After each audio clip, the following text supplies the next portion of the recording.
বন্ধুরা, বাংলাদেশ সমরাস্ত্র কারখানায় বিওএফে সম্পূর্ণ নতুন একটি নিয়োগ বিজ্ঞপ্তি প্রকাশিত হয়েছে। যে বিজ্ঞপ্তিটি 16 ফেব্রুয়ারি 2025 তারিখে প্রকাশিত হয়েছে। বিজ্ঞপ্তির বিস্তারিত বলবো, অবশ্যই ধৈর্য সহকারে সম্পূর্ণ ভিডিওটি দেখার চেষ্টা করবেন এবং যারা আমার চ্যানেলে নতুন, চ্যানেলটিকে সাবস্ক্রাইব করে পাশে থাকবেন। এছাড়াও যারা ফেসবুক পেজের মাধ্যমে দেখছেন তারা পেজটিকে সাপোর্ট করে দিয়ে যাবেন। বন্ধুরা, বেশি কথা না বলে শুরু করছি। ক্রমিক নং 1 পদের নাম অফিস সুপারিনটেনডেন্ট, পদের সংখ্যা 3টি, বয়স 18 হতে 32 বছর, বিভাগের প্রার্থীদের ক্ষেত্রে 40 বছর পর্যন্ত যোগ্যতা লাগবে। দ্বিতীয় বিভাগে স্নাতক বা সমমানের ডিগ্রি এবং কম্পিউটার পরিচালনায় বাস্তব অভিজ্ঞতা সহ 3 বছরের চাকরির অভিজ্ঞতা থাকতে হবে। 2 নম্বর ক্রমে রয়েছে উপসহকারী কেমিস্ট, পদের সংখ্যা 1টি, বয়স একই 18 থেকে 32 বছর, যোগ্যতা স্বীকৃত বিশ্ববিদ্যালয়তে রসায়ন সহ দ্বিতীয় বিভাগ বা সমমানের ডিগ্রি। 3 নম্বর ক্রমে রয়েছে সিনিয়র সহকারী, পদের সংখ্যা 2টি, যোগ্যতা যে কোনো বিশ্ববিদ্যালয় বা বোর্ড হতে দ্বিতীয় বিভাগের স্নাতক, বিধি অনুসারে কম্পিউটার ব্যবহারের দক্ষতা সহ প্রতি মিনিটে কম্পিউটার টাইপিংয়ে সর্বনিম্ন গতি প্রতি মিনিটে বাংলা 25 শব্দ এবং ইংরেজিতে 30 শব্দ। কম্পিউটার ব্যবহারিক জ্ঞান সম্পন্ন প্রার্থীকে অগ্রাধিকার প্রদান করা হবে।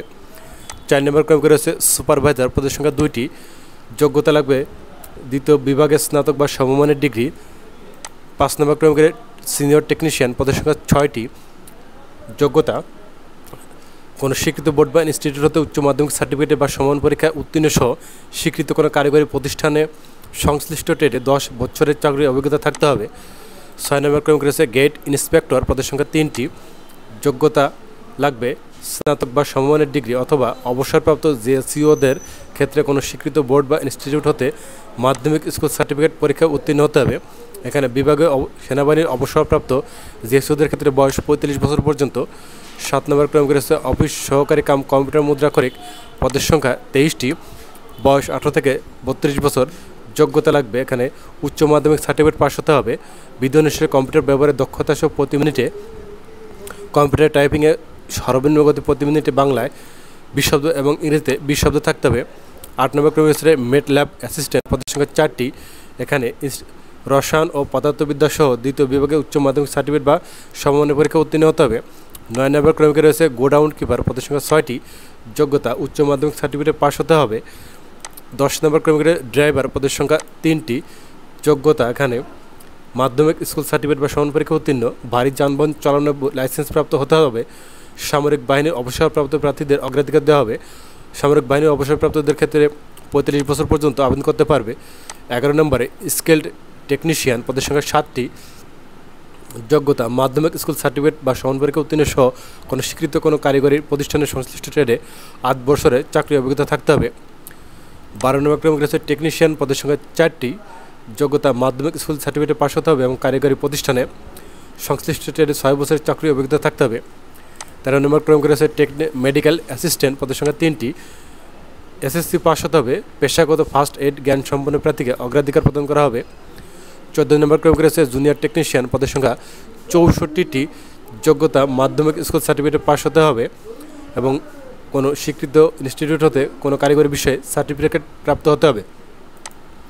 15 নম্বরে ফায়ারম্যান, পদের সংখ্যা 4টি, যোগ্যতা মাধ্যমিক স্কুল সার্টিফিকেট পাস হতে হবে, উচ্চতা 1.76 মিটার বা 5 ফিট 6 ইঞ্চি, অগ্নি নির্বাপন অথবা বেসামরিক প্রতিরক্ষা কাজে অভিজ্ঞতা সম্পন্ন প্রার্থীকে অগ্রাধিকার প্রদান করা হবে। 16 নম্বরে টেকনিক্যাল হেল্পার, পদের সংখ্যা 66টি, যোগ্যতা লাগবে মাধ্যমিক স্কুল সার্টিফিকেট পাস হতে হবে, কোনো স্বীকৃত ইনস্টিটিউট হতে কারিগরি বিষয়ক সার্টিফিকেটধারী প্রার্থীকে অগ্রাধিকার প্রদান করা হবে। 17 নম্বরে আর্ডালি, পদের সংখ্যা 1টি, যোগ্যতা মাধ্যমিক স্কুল সার্টিফিকেট পাস হতে হবে। 18 নম্বরে নিরাপত্তা প্রহরী, পদের সংখ্যা 4টি, মাধ্যমিক স্কুল সার্টিফিকেট পাস হতে হবে, 5 ফিট 6 ইঞ্চি উচ্চতা থাকতে হবে। অবসরপ্রাপ্ত সামরিক বা আধা সামরিক বাহিনীর প্রার্থীকে অগ্রাধিকার প্রদান করা হবে। 19 নম্বরে লেবার, পদের সংখ্যা 10টি, 8ম শ্রেণী পাস। 20 নম্বরে পরিচ্ছন্নতা কর্মী, পদের সংখ্যা 4টি, 8ম শ্রেণী পাস হতে হবে। শর্তাবলী: 17 মার্চ 2025 তারিখে প্রার্থীর বয়সসীমা 4 নং কলামে বর্ণনা অনুযায়ী হতে হবে। বিভাগীয় প্রার্থী অর্থ ওই সকল কর্মচারী যারা একই প্রতিষ্ঠানের চাকরিতে কমপক্ষে 2 বছর স্থায়ীভাবে নিয়োজিত রয়েছেন এবং বিজ্ঞপ্তিত পদে সরাসরি নিয়োগের জন্য যোগ্য। চাকরিত প্রার্থীগণকে অবশ্যই যথাযথ কর্তৃপক্ষের অনুমতিক্রমে আবেদন করতে হবে এবং মৌখিক পরীক্ষার সময় অনুমতিপত্র দাখিল করতে হবে। মৌখিক পরীক্ষার সময় শিক্ষাগত যোগ্যতার সকল মূল সনদপত্র, অভিজ্ঞতার মূল সনদপত্র, জাতীয় পরিচয়পত্র বা জন্ম নিবন্ধন সনদ, সংশ্লিষ্ট সিটি কর্পোরেশন বা ওয়ার্ড মেয়র বা সিটি কর্পোরেশনের ওয়ার্ড কাউন্সিলর, পৌরসভার মেয়র, পৌরসভার ওয়ার্ড কাউন্সিলর, ইউনিয়ন পরিষদের চেয়ারম্যান কর্তৃক প্রদত্ত নাগরিকত্ব সনদ, কোটাধারীদের ক্ষেত্রে যাবতীয় সনদ এবং সত্যায়িত এক সেট ফটোকপি এবং 3 কপি পাসপোর্ট সাইজের সত্যায়িত ছবি দাখিল করতে হবে। সকল পদের জন্য লিখিত ও মৌখিক পরীক্ষা গ্রহণ করা হবে, তবে 1, 3, 7, 10 নং ক্রমিকে বর্ণিত পদের ক্ষেত্রে ব্যবহারিক পরীক্ষা উত্তীর্ণ প্রার্থীরাই শুধুমাত্র মৌখিক পরীক্ষার জন্য যোগ্য বিবেচিত হবেন। এখানে প্রত্যেক প্রার্থীকে অবশ্যই বিজ্ঞপ্তি প্রকাশের তারিখ পর্যন্ত অর্জিত সর্বোচ্চ শিক্ষাগত যোগ্যতা অনলাইন অ্যাপ্লিকেশন ফর্মে উল্লেখ করতে হবে। অর্জিত শিক্ষাগত যোগ্যতা গোপন রেখে পরবর্তীতে তা প্রকাশ করে পদোন্নতি বা কোনো বৈধ সুযোগ দাবি করলে তা গ্রহণযোগ্য হবে না। আবেদন পূরণ সংক্রান্ত শর্তাবলী: আবেদন করতে ইচ্ছুক হলে bof.teletalk.com.bd ওয়েবসাইটে আবেদনপত্র পূরণ করতে পারবেন। আবেদনের সময়সীমা: অনলাইনে আবেদন শুরু হবে 16 ফেব্রুয়ারি 2025 তারিখ সকাল 10 ঘটিকায় এবং আবেদন শেষ হবে 17 মার্চ 2025 বিকাল 5 ঘটিকা পর্যন্ত।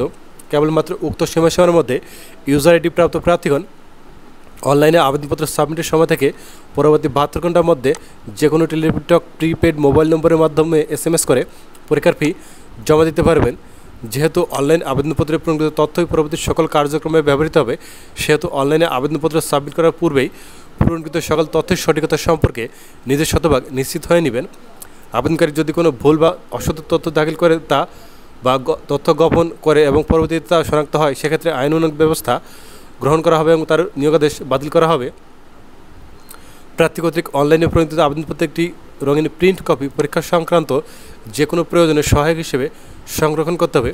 SMS প্রেরণের নিয়মাবলী: যথাযথভাবে আবেদনপত্র সাবমিট করা হলে ইউজার আইডি নম্বর সে একটি অ্যাপ্লিকেন্ট কপি এবং উক্ত ইউজার আইডি নম্বরটি ব্যবহার করে যে কোনো টেলিটক প্রিপেড মোবাইল নম্বরের মধ্যে 2টি SMS করে পরীক্ষার ফি বাবদ 1 ও 2 নং পদে সময়ের জন্য 168 টাকা, 3, 4, 5, 6, 7, 8, 9 ও 10 এর বর্ণিত পদ সময়ের জন্য 112 টাকা এবং ক্রমিক নং 11, 12, 13, 14, 15, 16, 17, 18, 19 ও 20 বর্ণিত পদের জন্য 56 টাকা, সকল পদের জন্য অনগ্রসর নাগরিকদের জন্য 56 টাকা অনধিক 72 ঘন্টার মধ্যে জমা দিতে হবে। এখানে বিশেষভাবে উল্লেখ যে অনলাইন আবেদনপত্রের সকল অংশ পূরণ করে সাবমিট করা হলেও পরীক্ষার ফি জমা না দেওয়া পর্যন্ত অনলাইন আবেদনপত্র কোনো অবস্থাতেই গৃহীত হবে না। প্রবেশপত্র প্রাপ্তির বিষয়টি bof.teletalk.com.bd ওয়েবসাইট এবং প্রার্থীর মোবাইল ফোনে SMS এর মাধ্যমে যথাসময়ে জানানো হবে। SMS এ পেতে ইউজার আইডি এবং পাসওয়ার্ড ব্যবহার করে পরবর্তীতে রোল নাম্বার, পদের নাম, ছবি, পরীক্ষার তারিখ, সময় ও স্থান বা কেন্দ্রের নাম ইত্যাদি তথ্য সংবলিত প্রবেশপত্র ডাউনলোডপূর্বক রঙিন প্রিন্ট করে নিতে হবে। এই প্রবেশপত্রটি লিখিত পরীক্ষা অংশগ্রহণের সময় এবং উত্তীর্ণ হলে মৌখিক ও ব্যবহারিক পরীক্ষার সময় অবশ্যই প্রদর্শন করতে হবে। আবেদনপত্রে প্রার্থীর প্রদত্ত মোবাইল ফোনে পরীক্ষা সংক্রান্ত যাবতীয় যোগাযোগ সম্পন্ন করা হবে বিধায় উক্ত নম্বরটি সার্বক্ষণিক সচল রাখা, SMS পড়া এবং প্রাপ্ত নির্দেশনা তাৎক্ষণিকভাবে অনুসরণ করা বাঞ্ছনীয়। এখানে লিখিত, ব্যবহারিক, মৌখিক পরীক্ষা উপস্থিত হওয়ার জন্য কোনো প্রকার টিএ বা ডিএ প্রদান করা হবে না। নিয়োগ সংক্রান্ত বিষয়ে নিয়োগকারী কর্তৃপক্ষের সিদ্ধান্তই চূড়ান্ত বলে গণ্য হবে। ধন্যবাদ বন্ধুরা। এরকম আরও চাকরির ভিডিও পেতে হলে অবশ্যই আমার চ্যানেলটিকে সাবস্ক্রাইব করে পাশে থাকবেন। এছাড়াও যদি আমাদের মাধ্যমে চাকরি আবেদন করে নিতে চান তাহলে ডেসক্রিপশন বক্সে আমাদের নম্বর দেওয়া থাকবে, সেই নম্বরে যোগাযোগ করবেন। এক্ষেত্রে আপনাদের আবেদন এখান থেকে আমরা করে দিব। অবশ্যই সার্ভিস চার্জ প্রযোজ্য হবে। বন্ধুরা, যারা ফেসবুক পেজের মাধ্যমে আমার এই ভিডিওটি দেখছেন তারা অবশ্যই আমার পেজটিকে সাপোর্ট করে দিয়ে যাবেন। ধন্যবাদ।